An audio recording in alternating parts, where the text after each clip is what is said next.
Part के video में हम लोगों ने ऑब्जेक्टिव क्वेश्चन, अति लघु उत्तरीय प्रश्न और लघु उत्तरीय प्रश्नों को देख लिया था।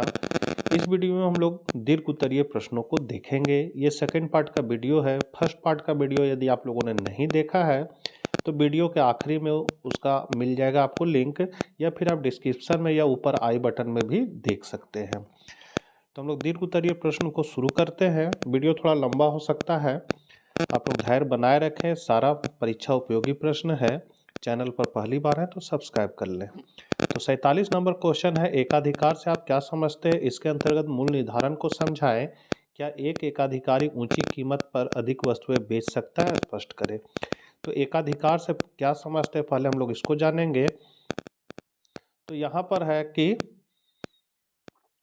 अंग्रेजी के मोनोपोली शब्द का अर्थ है एक विक्रेता से होता है। अंग्रेजी के मोनो का अर्थ है एक और पोली का अर्थ होता है विक्रेता, मतलब बेचने वाला एक रहेगा, उसको हम लोग एकाधिकार कहेंगे। अतः एकाधिकार बाजार की वह स्थिति है जिसमें किसी वस्तु या सेवा का केवल एक ही उत्पादक होता है तथा उस वस्तु का कोई निकट प्रतिस्थापन नहीं होता है। मतलब जो वस्तु बेचेगा उसका कोई निकट प्रतिस्थापन वस्तु नहीं होगा। इसके अंतर्गत मूल निर्धारण कैसे होता है? तो एकाधिकार में मूल निर्धारण को दो अर्थशास्त्रियों ने बताया है। मार्शल के अनुसार कि एकाधिकारी उस बिंदु पर मूल निर्धारण करेगा जहां पर कुल आगम तथा कुल लागत का अंतर अधिकतम होगा। तो यहाँ आप देख सकते हैं, ये है आपका कुल आय का रेखा और ये है कुल लागत का रेखा। दोनों का अंतर कहाँ पर ज़्यादा हो रहा है? तो यहाँ हो रहा है ए बी पर। तो यहाँ पर मूल्य आपका ए बी के आसपास ही निर्धारित करेगा और उत्पादन की मात्रा ओ क्यू निर्धारित करेगा। ये मार्शल का मानना था। तो चित्र से स्पष्ट है कि पी और टीसी का अंतर ए बी अधिक है। कहाँ पर अधिक है? यहाँ पर A B T R T C का अंतर कहाँ है? अधिक ए बी पर। अतः वह ओ क्यू मात्रा को उत्पादन करके अधिक लाभ कमाएगा। श्रीमती रॉबिन्सन के अनुसार, अब ये दूसरा है मूल निर्धारण, दूसरा शास्त्री का रॉबिन्सन के अनुसार उनका मानना था कि एकाधिकार में संतुलन या कीमत निर्धारण उस बिंदु के आधार पर होगा जहां पर एम आर बराबर एम सी होना चाहिए। क्या शर्त है? पहला कि एम आर बराबर एम सी होना चाहिए और दूसरा शर्त है कि एम सी की रेखा एम आर रेखा को नीचे से ऊपर जाते हुए काटे। तो ये चीज़ को सिद्ध करने के लिए हम लोग मानेंगे कि हम जानते हैं कि पाई बराबर आर माइनस सी, मतलब पाई हो गया यहाँ पर लाभ, आर हो गया आय और सी हो गया लागत। कहने में लगा 10 रुपया में सामान बनाए हैं तो लागत मेरा लगा 10, बेचे हैं उसको 15 रुपया में तो आय हुआ मेरा 15, तो लाभ कितना हुआ?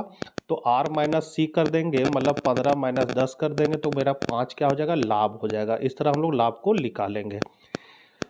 तो यहाँ लिखा हुआ है कि जहाँ पाई लाभ है, आर आय है और सी है सो लागत है। अब हम लोग इसका डेरिवेटिव करेंगे तो फॉर्मूला था मेरा क्या? पाई बराबर आर माइनस सी। तो पाई का हो जाएगा डी पाई बट्टा डी एक्स, आर का हो जाएगा डी आर बट्टा डी एक्स और सी का हो जाएगा डी सी बट्टा डी एक्स। इस तरह कर देंगे। उसके बाद होता है लाभ अधिकतम करने पर ये जो डी पाई बट्टा डी एक्स है इसको हम लोग क्या करेंगे? जीरो मान लेंगे। तो जीरो, तो मेरा हो जाएगा डी आर बट्टा D x minus d c बट्टा डी एक्स बराबर जीरो, क्योंकि इसको हम लोगों ने क्या मान लिया है? जीरो मान लिया है, तो ये जीरो हो जाएगा। तो इतना। अब क्या करेंगे कि इसको उठा के इधर ले आएंगे, तो ये माइनस में है तो इधर आ जाएगा तो प्लस हो जाएगा, तो हो जाएगा डी आर बट्टा डी एक्स बराबर डी सी बट्टा डी एक्स। अब टोटल का डेरिवेटिव जो होता है वो मार्जिनल होता है, तो डी आर बट्टा डी एक्स है सो एम आर हो जाएगा और डी सी बट्टा डी एक्स है सो एम सी हो जाएगा। तो पहला संतुलन आ गया यहाँ, एम आर बराबर एम सी।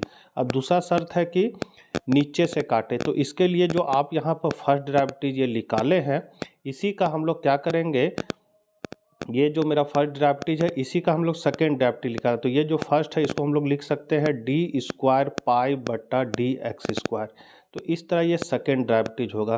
तो यहाँ आगे बना हुआ है, आप देख सकते हैं। तो यहाँ पर है यही, आर का हो जाएगा डी स्क्वायर आर बट्टा डी एक्स स्क्वायर और सी का हो जाएगा डी स्क्वायर सी बट्टा डी एक्स स्क्वायर। इसके बाद इसको हम लोग क्या करेंगे? डी स्क्वायर पाई जो है मेरा D square pi D X square, उसको हम लोग लेस देन जीरो मानेंगे। लेस देन जीरो करेंगे तो क्या हो जाएगा कि इतना और बराबर के जगह हो जाएगा लेस देन और इसको मान लेंगे जीरो। तो मेरा ये चीज़ बनेगा डी स्क्वायर आर बट्टा D X square minus D square C बट्टा D X square less than zero. अब क्या होगा? इसको उठा के हम लोग इधर ले आएंगे तो हो जाएगा मेरा डी स्क्वायर आर बट्टा डी एक्स स्क्वायर, ये लेस देन के उठा के इधर ले आएंगे तो हो जाएगा, ये माइनस में है तो इधर आ जाएगा तो प्लस में हो जाएगा, तो हो जाएगा मेरा d²c/dx²। अब यहाँ पर है कि आपको जैसे है कि 3 छोटा है 5 से, ये क्या है 3 छोटा है 5 से, हम लिख सकते हैं 5 बड़ा है 3 से। तो यही स्थिति के लिए इसको क्या कर दिए हैं, पलट दिए हैं। तो यहाँ पलट दिए हैं तो पहले ये चीज़ को लिखे और ये लेस देन को कर दिए ग्रेटर देन और फिर इसको लिखा गया। अब यहाँ पर क्या है कि यहाँ पर 2 गो डेरिवेटिव है तो एगो को बाहर निकालेंगे, तो यहाँ पर निकल जाएगा d/dx और अंदर में 2 गो था तो एगो अंदर में लिखा जाएगा ब्रैकेट के अंदर dc/dx।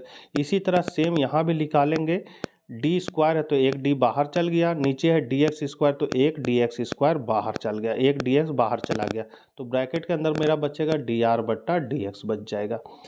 अब ये जो d/dx है ये बताता है कि इसको स्लोप को बताता है, तो यहाँ पर d/dx बता देगा स्लोप ऑफ, और dc/dx है सो mc हो जाएगा, मतलब मार्जिनल कॉस्ट। फिर यहाँ पर स्लोप ऑफ mr हो जाएगा। इसका मतलब है कि mc का स्लोप है सो ज़्यादा होगा mr का स्लोप से। तो कब ज़्यादा होगा, तो जब इस ग्राफ को आप लोग देख सकते हैं कि पहला शर्त है संतुलन का कि ये है आपका mr का रेखा और ये है आपका mc, ये है आपका mc का रेखा, दोनों है सो कहाँ कट रहा है आपका, तो दोनों जो कट रहा है यहाँ पर E बिंदु पर कट रहा है।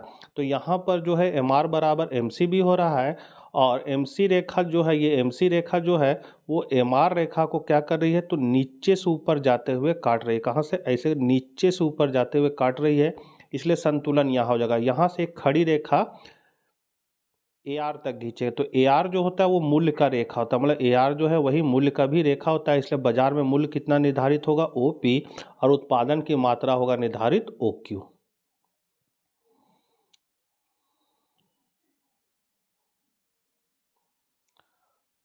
यहाँ फर्म को क्या हो रहा है, असमान लाभ प्राप्त हो रहा है। असमान लाभ कैसे प्राप्त हो रहा है, यदि ये है AR का रेखा, ये MR का, यदि AC की रेखा AR रेखा से, ये रेखा से नीचे से जाएगी तो असमान लाभ प्राप्त होगा। असमान लाभ मतलब होता है 2 रुपया सामान बनाने में लगा और 50 रुपया में बेच रहे, तो इसको कहेंगे असमान लाभ। समान लाभ मतलब होता है कि 2 रुपया सामान बनाने में लगा, कितना लगा, 2 रुपया सामान बनाने में लगा और 2 रुपया में ही बेच रहे हो, इसका मतलब ना लाभ हुआ ना हानि हुआ, इसको हम लोग कहेंगे समान लाभ। और उसके बाद 2 रुपया अगर सामान बनाने में लगा और बेचे कितना, 1 रुपया, तो इसको हम लोग हानि कहेंगे। तो यहाँ पर असमान लाभ की स्थिति हो रही है क्योंकि AR से ये जो AC का रेखा वो नीचे से जाए, इससे क्या है, नीचे है। यदि यहाँ पर यदि इसको अगर ऐसे छूते हुए अगर जाता AC का रेखा तो ये इसको समान लाभ हो जाता, और यदि इस तरह AC वक्र जाता तो यहाँ पर हानि हो जाता। तो यहाँ पर आपका समान लाभ का स्थिति बन रहा है। तो यहाँ पर लिखा हुआ है असामान्य लाभ बराबर TR माइनस TC, तो TR बराबर होता है AR इंटू आउटपुट, तो TR बराबर QR/OQ हो जाएगा। कैसे हो जाएगा, क्या है कि TR का फॉर्मूला क्या है, AR गुने आउटपुट, तो AR यहाँ मेरा कितना है, तो AR हम लोग देख सकते हैं यहाँ से यहाँ तक AR का माप होगा, तो इसका मतलब है AR जो है मेरा क्या है, QR है, और आउटपुट कितना है, OQ है। तो यही चीज़ को यहाँ लिखा गया है कि TR बराबर QR गुने OQ, मतलब इतना गुने इतना, लंब गुने आधार, तो हमको क्या मिलेगा, एरिया मिलेगा, OP क्या मिलेगा, OPRQ, ये एरिया मिलेगा। तो यही मेरा TR निकल गया, तो यहाँ पर लिखा हुआ है TR बराबर OPRQ। उसी तरह TC निकालेंगे तो TC का फॉर्मूला का AC गुने आउटपुट, तो AC का रेखा कहाँ है, तो AC का रेखा हम लोग देख सकते हैं ये वाला है AC का रेखा, तो यहाँ से यहाँ तक AC का माप होगा, मतलब QM या MQ बोलेंगे, और आउटपुट मेरा हो जाएगा OQ। तो TC जो मेरा होगा वो होगा लंब गुने आधार, तो यहाँ पर OQ गुने MQ, तो मेरा एरिया क्या मिलेगा, OSMQ मिलेगा, तो TC मेरा हो जाएगा OMSQ। तो यही चीज़ यहाँ लिखा हुआ है OSMQ। अब है कि OPRQ में OSMQ को घटा देंगे, मैं इतना घटा दें तो मेरा ये एरिया बचेगा, तो ये एरिया क्या है, ये एरिया है मेरा SPRM है, ये मेरा असमान लाभ को बताएगा, मतलब इतना एरिया मेरा असमान लाभ को बताएगा। अब है एकाधिकारी जो है मनमाना दाम नहीं रख सकता, यदि वो दाम को ज़्यादा रखेगा तो उसका सामान कम बिकेगा। तो यहाँ है कि एकाधिकारी की कीमत पर पूर्ण नियंत्रण से यह अभिप्राय नहीं है कि एकाधिकारी वस्तु की कितनी भी मात्रा को किसी भी कीमत पर बेच सकता है। एकाधिकारी जब किसी वस्तु की कीमत को एक बार निर्धारित कर देता है तो मांगी गई मात्रा पूरी तरह से क्रेताओं पर निर्भर करता है। यदि क्रेता यह अनुभव करते हैं कि कीमत अधिक है तो वस्तु की कम मात्रा मांगी जाती है। इसके विपरीत यदि वे अनुभव करते हैं कीमत कम है तो वस्तु की अधिक मांग की जा सकती है। यहाँ आप लोग देख सकते हैं कि ग्राफ में अगर मूल्य को ओपी रखेगा तो ओक्यू मात्रा ही उसका बिकेगा, और यदि वो मूल्य को कम करके OP1 रखता है तो OQ1 मात्रा बेचता है। इसका मतलब है कि मूल्य कम होने पर ज़्यादा मात्रा बिकेगा और मूल्य ज़्यादा होने से कम मात्रा बिकेगा। यहाँ इसका डिटेल देख सकते हैं। अगला क्वेश्चन है कुल आगम, औसत आगम तथा सीमांत आगम की परिभाषा दे तथा इसके बीच संबंधों की व्याख्या करें। तो सबसे पहले हम लोग कुल आगम को जानेंगे। कुल आगम होता है कि सभी बेची गई इकाइयों से प्राप्त कुल राशि को कुल आगम कहते हैं। मतलब अगर आपके पास 5 गो कलम है और 5 रुपया में बेचे तो बेची गई इकाई कितना हुआ 5 कलम, और रुपया कितना रखे हैं 5 रुपया, एगो कलम का दाम है। तो कुल आगम कितना होगा, तो मूल्य और मात्रा को आपस में गुना कर देंगे तो वो मेरा कुल आगम हो जाएगा। इसलिए TR बराबर होता है मूल्य गुने मात्रा, P गुने AR। औसत आगम क्या है, तो औसत आगम कुल आगम को बेची गई मात्रा से विभाजित करके ज्ञात किया जाता है। मतलब TR बट्टा Q, मतलब जितना कुल आगम प्राप्त हुआ उसको जितना कलम का मात्रा है उतना से भागा दे देंगे तो वो मेरा औसत आगम हो जाएगा। सीमांत आगम क्या होगा, तो एक अतिरिक्त इकाई को बेचने से जो कुल आगम में वृद्धि होगी वो हो जाएगा सीमांत आगम। ये सीमांत आगम का फॉर्मूला है ये दोनों। ये फॉर्मूला कब यूज होता है, जब 1 2 3 4 संख्या में दिया रहेगा तब ये फॉर्मूला यूज होगा। और जब आपका TR बराबर AX माइनस BX करके दिया रहेगा इस तरह, तब ये फॉर्मूला लागू होगा। इसका मतलब है कि टोटल का ड्राइविटीज हम निकाल देंगे तो मार्जिनल हो जाएगा। यहाँ आप लोग देख सकते हैं कि जब कुल आगम बढ़ता है, मतलब TR जब बढ़ता है तो सीमांत आगम क्या होता है, घटता है, औसत आगम भी घटता है। जब TR अधिकतम होता है तो सीमांत आगम क्या होता है, शून्य हो जाता है। अक्ष को काट रहा है मतलब शून्य हो जाता है। और जब कुल आगम घटने लगता है तो सीमांत आगम क्या होता है, ऋणात्मक हो जाता है। यही चीज़ को यहाँ नीचे लिखा हुआ है, इसको आप लोग देख लीजिए, यही चीज़ यहाँ लिखा हुआ है। अब तालिका से बेची गई इकाई कितनी है, Q 7 तक इकाई बेचा है। कीमत है P बराबर इतना दिया हुआ है। कुल आगम क्या हो जाएगा, तो मूल्य गुने मात्रा होता है कुल आगम। तो मूल्य कितना है मेरा, मूल्य यहाँ हम लोग देख सकते हैं 10 और मात्रा 1, तो मेरा कुल आगम हो जाएगा 10। फिर मूल्य है 9 गुना मात्रा है 2, तो 9 दूनी 18 लिखे, 8 तिया 24 लिखे। मतलब मूल्य को मात्रा से गुना कर देंगे तो कुल आगम ज्ञात हो जाएगा। और इसको TR में भागा दे देते हैं तो मेरा क्या हो जाएगा, औसत आगम ज्ञात हो जाएगा। मतलब औसत आगम ज्ञात होगा, मात्रा को TR में भागा देंगे तो औसत आगम ज्ञात होगा, और TR को एक एक करके घटाएंगे तो मेरा सीमांत आगम ज्ञात हो जाएगा। जैसे 10 का 10 लिखे, 18 में 10 को घटा देंगे तो 8, 24 में 18 को घटा देंगे 6, 28 में 24 को घटा देंगे 4। इस तरह करके हम लोग सीमांत आगम को निकाल सकते हैं। अगला है किसी अर्थव्यवस्था में विनियोग व्यय 400 करोड़ की वृद्धि की जाती है। विनियोग व्यय मतलब 400 करोड़, मतलब डेल्टा आई जो है मेरा वो 400 करोड़ है। सीमांत उपभोग प्रवृत्ति 0.8 है, तो MPC का मान 0.8 है। आय एवं बचत में वृद्धि ज्ञात कीजिए। आय मतलब डेल्टा वाई और डेल्टा एस आपको निकालना है। तो सबको निकालने के लिए डेल्टा वाई निकालने का फॉर्मूला है डेल्टा वाई बराबर के डेल्टा आई होता है। तो ये सबसे पहले हम लोग को के मान निकालना, तो के का फॉर्मूला होता है 1/1 माइनस MPC, और MPC का मान दिया हुआ है कितना 0.8, तो 1/1 माइनस MPC की जगह 0.8 बैठा देंगे। उसके बाद 1 में 0.8 को घटा दें तो 0.2 बचेगा। पॉइंट को हटाएं तो ऊपर 1 है तो यहाँ एक 0 बैठ जाएगा, और 2 पचे 10, तो के का मान कितना आ गया 5 आ गया। अब डेल्टा वाई निकालने का फॉर्मूला क्या है, तो डेल्टा वाई बराबर के डेल्टा आई होता है। तो के का मान हम लोग निकाल चुके कितना 5, और डेल्टा आई मेरा कितना है, तो डेल्टा आई मेरा है यहाँ 400, तो 5 को 400 से गुना कर देंगे तो डेल्टा वाई मेरा 200 करोड़ निकल जाएगा। उसके बाद हमको डेल्टा एस निकालना, तो डेल्टा एस निकालने के लिए हमको फॉर्मूला लगाना होगा MPS बराबर 1 माइनस MPC। तो MPC हमको पता है कितना है कि 1 माइनस MPC का मान यहाँ दिया हुआ है 0.8, तो 1 में 0.8 को घटा देंगे तो कितना हो जाएगा 0.2 हो जाएगा। तो MPC का फॉर्मूला होता है डेल्टा एस बटा डेल्टा वाई। तो इसमें हम लोग को डेल्टा एस को निकालना है, तो डेल्टा एस निकालना है और एमपीएस का मान हम लोग को पता चल गया कितना है, 0.2 है। और डेल्टा एस का जस का तस रहेगा, डेल्टा वाई का मान हम लोग यहाँ निकाल चुके हैं 2000 करोड़। तो यहाँ बस बैठा देना है डेल्टा, यहाँ पर क्या हुआ, तिरछा गुना करेंगे, ठीक है। इसके नीचे कुछ नहीं तो एक है, तो डेल्टा एस बराबर हो जाएगा, ये इससे गुना होगा तो डेल्टा वाई गुने एम पी एस हो जाएगा। इस तरह गुना में लिखाएगा। तो डेल्टा एस जस कहता है, डेल्टा वाई हमको पता है कितना, 2000 करोड़, और एम पी एस कितना है, 0.8 है। तो इसको हम लोग सॉल्व करेंगे तो मेरा आ जाएगा, डेल्टा एस का मान आ जाएगा 400 करोड़। अगला क्वेश्चन है, मुद्रास्फीति की अवधारणा को स्पष्ट करें।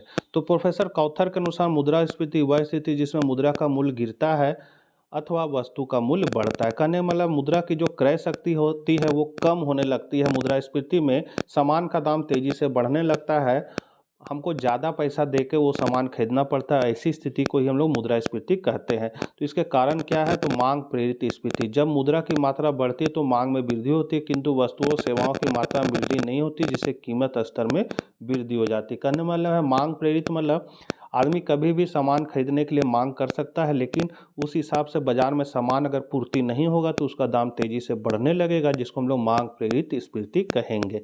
इस चित्र में हम लोग देख सकते हैं कि मूल्य जब इतना है तो मांग प्रेरित कितना हो रहा है, ये है पूर्ति का रेखा, सॉरी ये है आपका पूर्ति का रेखा, ये है मांग का रेखा। तो पता चल रहा है यहाँ मूल्य जैसे जैसे बढ़ रहा है वैसे वैसे आपका मांग क्या हो रहा है, बढ़ रहा है। यहाँ पर ठीक से बताते हैं, देखिए ये जो है मांग का रेखा, ठीक है, और ये जो रेखा गया है ये वाला सीधा ये पूर्ति का रेखा है। तो AD1 मतलब है मांग, समग्र मांग, तो मूल्य कम है तो OP1 मूल्य है। जब समग्र मांग बढ़कर AD2 होता है तो देखिए मूल्य भी बढ़ जाता है, OP2 हो जाता है। उसके बाद हम लोग देखते हैं कि जब AD3 हो जाता है, ये लाइन जब आ जाता है तो मूल्य और बढ़कर OP3 होता है। कहने में AD मतलब होता है समग्र मांग, समग्र मांग जैसे जैसे बढ़ेगा मूल्य स्तर भी बढ़ने लगता है, जिसको हम लोग मांग प्रेरित स्फीति कहते हैं। यहाँ लिखा हुआ AS समस्त पूर्ति वक्र है जो स्थिर है, एवं AD1, AD2, AD3 समस्त मांग वक्र है। मांग बढ़ने से मूल्यों में क्रमशः P1, P2, P3 की वृद्धि होती जाती है। लागत प्रेरित स्फीति, तो लागत में हुई वृद्धि के कारण पैदा हुई स्फीति को लागत प्रेरित स्फीति कहते हैं। मतलब कि अगर सामान को उत्पादन करने में हमको खर्च ज़्यादा पड़ रहा है तो वो खर्च को हम लोग किसमें, मूल्य में ही जोड़ देते हैं, तो इससे क्या होता है कि वस्तु का मूल्य बढ़ जाता है। तो ऐसी स्थिति में उसको हम लोग लागत प्रेरित स्फीति कहेंगे। यह दो तरह का होता है, मजदूरी प्रेरित और लाभ प्रेरित। मुद्रास्फीति क्या कारण है, तो पहला है जनसंख्या में वृद्धि, दूसरा कर नीति, फिर है काला धन, सार्वजनिक व्यय में वृद्धि, आंतरिक ऋण की अदायगी। फिर है वस्तुओं और सेवाओं की पूर्ति में कमी लाने वाले कारक क्या क्या है, तो प्राकृतिक कारण है, उत्पादन में रुकावट है और जमाखोरी है। फिर है लागत में वृद्धि लाने वाला कारक क्या है, तो मजदूरी दर में वृद्धि और लाभ की सीमाओं में बढ़ोतरी, ये सब कारण है। मुद्रास्फीति को हम लोग कैसे नियंत्रित करेंगे, तो पहला उपाय है मौद्रिक नीति।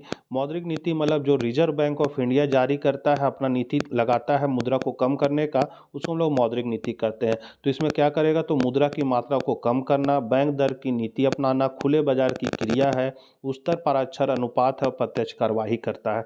वित्तीय नीति मतलब सरकार के द्वारा जो उपाय किया जाता है मुद्रा को कंट्रोल करने का, उसको हम लोग वित्तीय नीति कहते हैं। तो इसमें क्या करेगा कि सार्वजनिक ऋण में वृद्धि करेगा, करों में वृद्धि करेगा, सरकारी व्यय में कटौती है, संतुलित बजट की नीति अपनाएगा। और तीसरा है गैर मौद्रिक नीति, जिसमें उत्पादन में वृद्धि और मजदूरी नीति को अपनाया जाता है। 51 है भुगतान संतुलन के प्रतिकूल होने के कारणों को बताएं। तो भुगतान संतुलन के प्रतिकूल होने के निम्नलिखित कारण है। पहला है कि सरकार द्वारा विकास पर अत्यधिक खर्च, तो इस कारण से बड़े पैमाने पर आयात किए जाते हैं, फलस्वरूप भुगतान से इसमें घाटे का असंतुलन उत्पन्न हो जाता है। दूसरा है व्यापार चक्र, मंदी तथा तेजी के रूप में व्यापार चक्रों का चलना, तेजी के समय देश में बड़ी मात्रा में निर्यात किए जाते हैं, फलस्वरूप भुगतान से इसमें बचत का असंतुलन पाया जाता है। तीसरा है आपका मुद्रास्फीति की ऊंची दर, घरेलू बाजार में मुद्रास्फीति की ऊंची दर के कारण बड़ी मात्रा में आवश्यक वस्तुओं का आयात करना पड़ता है, जिससे अर्थव्यवस्था में भुगतान से इसमें घाटे का असंतुलन उत्पन्न हो जाता है। थोड़ा जल्दी बता रहे हैं कि वीडियो बहुत लंबा भाग रहा है। दूसरा कारण है राजनीतिक कारण, जिसमें राजनीतिक अस्थिरता और लोकप्रिय नीति आ जाती है। तीसरा है आपका सामाजिक कारण, जिसमें है रुचि एवं प्राथमिकताओं में अंतर आ जाता है। फिर है विभिन्न देशों में पूर्वाग्रह। इसको आपका डिटेल आप देख लीजिएगा, इसको कॉपी में नोट कर लीजिएगा, याद कर लीजिएगा, परीक्षा में आएगा ही आएगा। 52 है प्रत्यक्ष कर तथा अप्रत्यक्ष कर के बीच अंतर स्पष्ट करें, प्रत्येक का एक एक उदाहरण दे। प्रत्यक्ष कर मतलब हम ऐसे ही समझा दे रहे हैं। प्रत्यक्ष कर मतलब होता है कि जिस पर सरकार टैक्स लगाया वही अगर टैक्स का भुगतान कर रहा है तो वो प्रत्यक्ष कर कहलाएगा। अप्रत्यक्ष कर मतलब होता है कि जिस पर सरकार टैक्स लगाता है वो टैक्स का भुगतान ना करके दूसरे पर टाल देता है, तो इसको हम लोग अप्रत्यक्ष कर कहते हैं। अप्रत्यक्ष कर कहने मतलब है जैसे सरकार है सो उत्पादक पर टैक्स लगाया, बिस्कुट बनाने वाला कंपनी पर टैक्स लगाया, लेकिन कंपनी वाला क्या किया कि वो टैक्स को बिस्कुट के मूल्य में ही जोड़कर ग्राहक पर टाल दिया। अब जो ग्राहक उस बिस्कुट को खरीदेगा उसी को वो टैक्स दे के खरीदेगा, तो इसका मतलब वो टैक्स को टाल दिया। इस तरह का जो टैक्स है वो अप्रत्यक्ष कर कहलाएगा। इसका डिटेल यहाँ दिया हुआ आप देख लीजिए, इसको कॉपी में नोट कर लीजिएगा। तो आप देख सकते हैं ये सभी महत्वपूर्ण प्रश्न है, फाइनल एग्जाम के लिए भी महत्वपूर्ण है और आपका प्री बोर्ड के लिए महत्वपूर्ण है। आशा करते हैं वीडियो आपके लिए उपयोगी होगा। मिलते हैं नेक्स्ट वीडियो के साथ, तब तक आज्ञा दीजिए। और आप जो भी जिला में हैं, यदि आपको आंसर चाहिए तो क्वेश्चन को टेलीग्राम चैनल पर जरूर भेजिएगा, PDF बनाकर मैं उसका आंसर बना दूंगा और आपको अच्छी तरह से समझा भी दूंगा। तो मिलते हैं नेक्स्ट वीडियो के साथ, तब तक आज्ञा दीजिए। जय हिंद, जय भारत।